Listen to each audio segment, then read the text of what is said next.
అందరికీ పట్టభద్రత్వం. అలెగ్జాండర్ డఫ్ అనే ఒక ఆయన ఎంతమంది ఉన్నారు ఈ పేరు? ఒకరు, ఇద్దరు, ముగ్గురు, ఒక 10-15 ఉన్నాయి. మిగిలిన వాళ్ళు ఒక చెంచా నీళ్లు తీసుకొని దూకండి.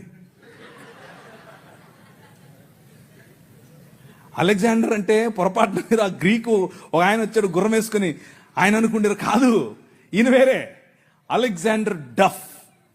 ఈయన రవి అస్తమించని బ్రిటిష్ సామ్రాజ్యం పైన ఇన్ఫ్లుయెన్స్ తీసుకొచ్చాడు. ఏం ఇన్ఫ్లుయెన్స్ తెలుసా? నా పిల్లలు చదవాలి, మా భారతీయ పిల్లలు చదువుకోవాలి.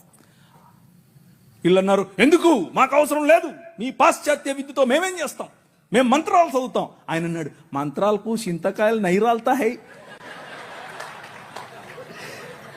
అలెగ్జాండర్ డఫ్ నో, చదవాలి, మన పిల్లలు చదవాలి, ఆంగ్ల భాషలో చదవాలి, ప్రతి భాషలో చదవాలి.